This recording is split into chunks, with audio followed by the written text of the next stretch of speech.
রাজধানীর বিভিন্ন এলাকায় বজ্রসহ শিলাবৃষ্টি হচ্ছে। বৃষ্টির খবর জানাতে মহাখালী থেকে সরাসরি যুক্ত হচ্ছেন সহকর্মী মোহাইমিনুল খান অপু। অপু, টানা তাপপ্রবাহের পর বৃষ্টি স্নাত হলো ঢাকা, কতটা স্বস্তি এসেছে জনজীবনে জানাবেন।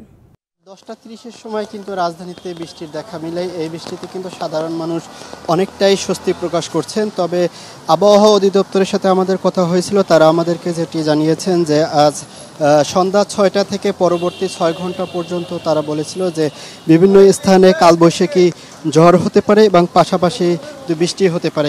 10:30-এর দিকে বৃষ্টি শুরু হলো। বৃষ্টির সাথে সাথে কিন্তু বজ্রসহ শিলাবৃষ্টিও হয়েছে রাজধানী ঢাকাতে।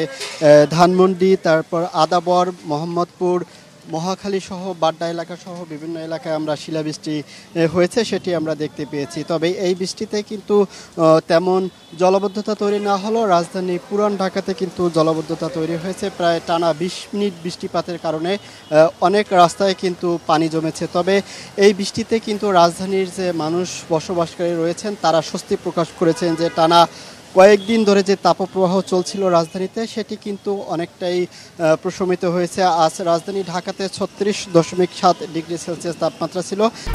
1, 2, 3 ঢাকায় জমি জিতে নিন 100% ক্যাশব্যাক সহ 20 কোটি টাকার পুরস্কার। এই বৃষ্টিপাতের পরে কিন্তু এই তাপমাত্রা অনেকটাই কমে আসবে বলে আবহাওয়া অধিদপ্তর আমাদেরকে জানিয়েছেন। পাশাপাশি কিন্তু তারা টানা 72 ঘন্টার ভিতরে কালবৈশাখী ঝড় হতে পারে রাজধানী সহ ঢাকার বাইরে, সেটি কিন্তু তারা আমাদেরকে জানিয়েছেন। এছাড়া যেটি বলেছেন যে রাজধানীর পাশাপাশি ঢাকার বাইরেও বিভিন্ন জায়গায় শিলাবৃষ্টি ও বজ্রসহ বৃষ্টিপাত হতে পারে। তবে বজ্রপাত থেকে বাঁচতে মানুষকে কিন্তু আবহাওয়া অধিদপ্তর বিভিন্ন ধরনের দিক নির্দেশনা দিয়েছেন। তারা কিন্তু বলেছেন দিনের বেলা বা রাত যখনই হোক যে আকাশের আবহাওয়া অবস্থা খারাপ হলে সেক্ষেত্রে কিন্তু মানুষজনকে ঘরের বাইরে যেতে তারা নিষেধ করেছেন। পাশাপাশি এই অনেক দিন ধরে বৃষ্টিপাত না হওয়ায় কিন্তু এখন রাজধানীতে শিলাবৃষ্টিও হচ্ছে। আমরা মহাখালীতে সেই শিলাবৃষ্টি দেখতে পেয়েছি। তো আবহাওয়া অধিদপ্তর আরও সর্বশেষ যেটি বলেছেন যে এই বৃষ্টির কারণে 4 থেকে 5 দিন থেমে থেমে বৃষ্টি হতে পারে, সেক্ষেত্রে আবহাওয়া অনেকটাই কমে আসবে, তাপমাত্রা অনেকটাই কমে আসবে। তো এই ছিল রাজধানীর মহাখালী থেকে বৃষ্টির সবশেষ খবর। নিশ্চয়ই অপু, ধন্যবাদ আপনাকে।